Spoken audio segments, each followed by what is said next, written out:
This has become kind of a laughable disaster, and you guys know me as someone who tries to find a lot of positives in everything, especially as it has to do with magic.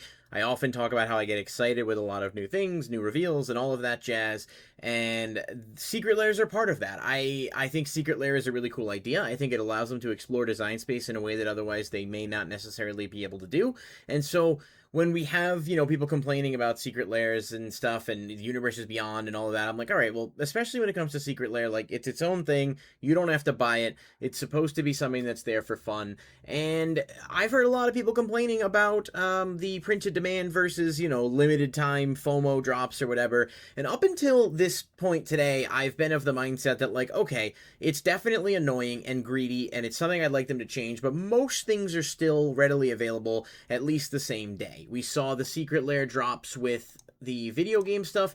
To this point, still some of it is actually available. So, that's kind of a cool thing that, like, we have the option to buy some of those. I think the only ones that really sold out were the Ghost of Tsushima, especially because there was some really powerful cards in there. So, to summarize my opening rant here, I think they should go back to printed demand, but it's been largely not impossible to find stuff you want for the most part as long as you're available within a couple of hours. Now, there's a few points of that I want to just kind of like double down on here. Obviously, that's not the same for everybody. Some people don't have the luxury of having access to a computer during the day if they're working or whatever. Some people just don't have the time to sit there and devote to waiting in a queue. And so there are plenty of valid and viable arguments to be made about why they should go back to printed demand. So I want to just clarify, I'm not shitting on anybody because I feel that way too. But largely, I wasn't outraged by it because I could go on and generally find whatever it was I was looking for the most part, with a couple of exceptions.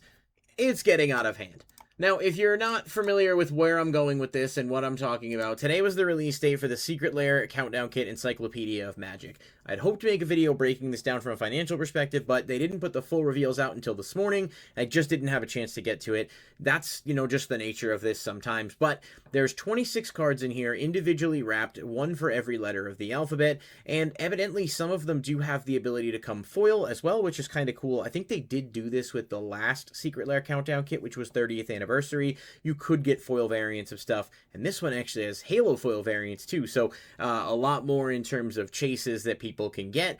And so this was exciting. I was kind of into this product. I thought this was going to be a really cool product, and it was at $200. $199.99 was the cost. Don't love that. The original one was $150, so this is kind of a little bit of a jump, but ultimately, I'm looking at it saying, okay, well, can I get value out of this from what they are? Now, we're going to just briefly talk about a few of the cards here, okay? I'm not going to waste everybody's time going through the whole thing for a long time, but Altar of the Brood. Amazing artwork here. Very pricey card that just continued to rise and is just one of those cards that was in need of a reprint. Great inclusion. Brain Freeze. Solid enough card. Works well with the mill theme. The artwork here is super, like, outlandish, but I dig it for what it is. Crop Rotation, good card. I think the art here is actually awesome. It's very kind of unique. You got the little caked up guy there in the corn. I think this is a super cool artwork. I really like it. So even when it is a card that's like not the most expensive in the world, it doesn't have a lot of premium versions. Demonic Consultation, absolutely stellar artwork here. I love this. Another card they revealed early, great value. Eerie Ultimatum, this is in that same style of the lands that they had that are like bonuses in Secret Lairs right now. Not a big value card necessarily, but still super cool.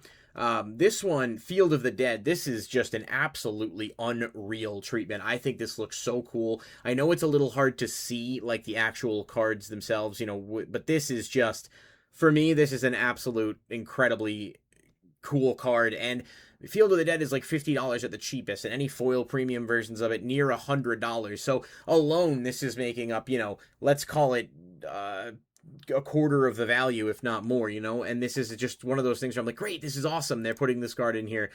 Gray Merchant of Asphodel doesn't have a lot of other treatments, so while it's not a super expensive card, this is a really unique artwork that I'm actually super, like, happy they included in here. I think it's a nice upgrade. Same with Hymn to Tarak. I don't know if I've mispronounced that. I probably did.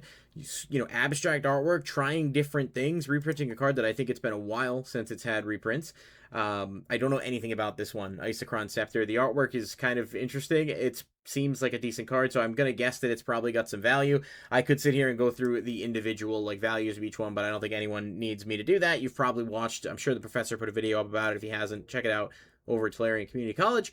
Junji the Midnight Sky reprint from Kamigawa, just incredible, incredible artwork here. And as the reason I'm going through this is just so that people can kind of see what we were talking about and why there was so much hype around some of this. Quark Clan Ironworks was a very expensive card that desperately needed a reprint, and they decided to put it in here, which is awesome. Llanowar Elves, not necessarily in need of a reprint, but it's, not everything in here is going to be crazy value. Myrel Shield of Argive from Brothers War, $30-something card. Great reprint, great artwork, like no complaints here on my part. Narset's Reversal, Ob Nixilis the Fallen. I mean, I don't think this Ob Nixilis is worth a ton, but I do think that it's fucking super cool. Like, that is some super metal artwork right there. That is just, I love that and everything about it. Phyrexian Altar, huge reprint, $50+ card, and that's just for a base version. This is massive, and this is like another card they showed a little early, like great value. This is actually worth it to buy. Like, they want you to spend your money on this, but they're making it worthwhile. Questing Beast, I mean, look at the artwork on this. You understand my excitement, right? Why I was getting so excited about some of this, because even the stuff that I think is kind of like not my cup of tea, this Soul Ring, it's unique, it's adorable, it's abstract. I don't know what it's supposed to be, but I don't care, it's cool. Temple of the False Gods, and then of course Urza's Saga was easily the biggest reprint in here. This is going to be big money, especially in the Halo foil and stuff. Wasteland, they put a good product together, and you could argue that it's greedy that they did the way they did by raising the price, but you know what, if we're looking at it objectively from the cards that are included, for $200, this is a really, really good value if you had the money to spend. This is a good value. I can tell you that right off the bat because 4 of the cards that we looked at here total the $200 without even factoring in all the others. And it sold out immediately. Not only did it sell out immediately, but it crashed the site to the point where they had to delay it twice.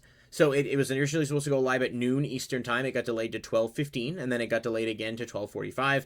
When the queue finally did open up, I know people that were in the queue that waited in line for over 2 hours waiting for the opportunity to purchase this.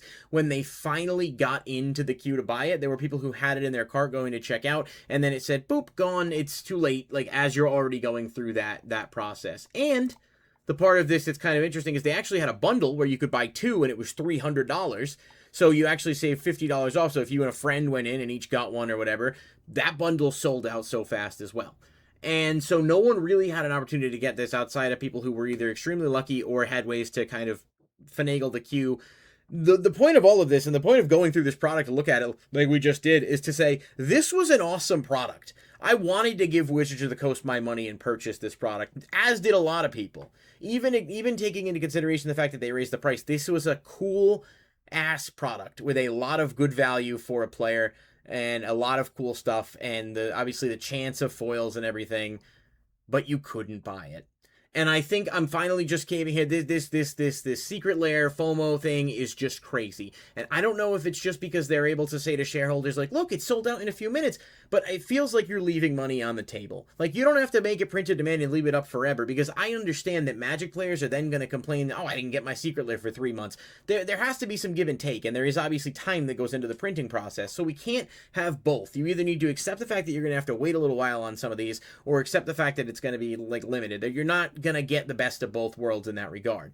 But that doesn't mean there aren't better ways to do this. And it sucks so much to miss out on a product that now more than likely is going on eBay for, and we're just going to live check this. I'm going to look right now and see exactly how this looks, because this is the Secret Lair Countdown Kit, right? Let's see. Already, people have this listed at $300, $275, $250, $299. So it's largely just scalpers that are buying this shit up, right? And they're just, hey, well, look at this. Look at it selling, though. So it's all selling. These people are making money off of this. And if you bought the bundle for $300 and then kept one and sold the other, then you've pretty much got your thing for free. And so that's just a problem. That is just a problem that I'm now realizing fully as a problem. I didn't think it was as bad as it is, and then they release something like this that people were really excited about, and it just goes complete to shit. The site can't handle it. They're not prepared, and you're trying to make all this money and do all these things, and you just are doing it in such a shitty fashion. It's more of a rant video than anything else, because it's not often that you get a product that excites me as much as this one did, especially with a lot of the cards they had in it, and most people didn't even get a chance to get it unless you spend an arm and a leg, and you shouldn't have to do that. Now, I'm not a fan of proxies unless it's cards you already own. I don't like to play with proxies. I personally just like to have the regular cards. That's me. I know some people are like, just print everything. That's not the way I choose to to play. That's fine. Everybody has different opinions on that. My friend group, my play group and I, we don't use proxies unless it's, if you own cards, multiple decks, whatever, that's fine.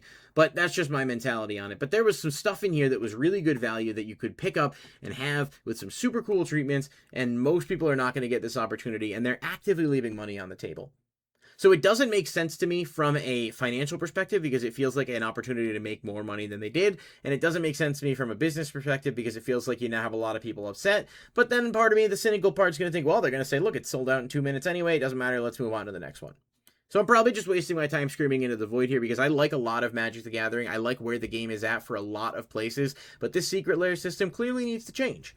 And, me talking about it is not going to necessarily make any kind of a difference. I don't have that kind of sway, but I just want to put my thought out there and sort of echo the sentiment that this was probably one of the worst handled drops in quite some time, and Wizards should probably do better. Period. End of story.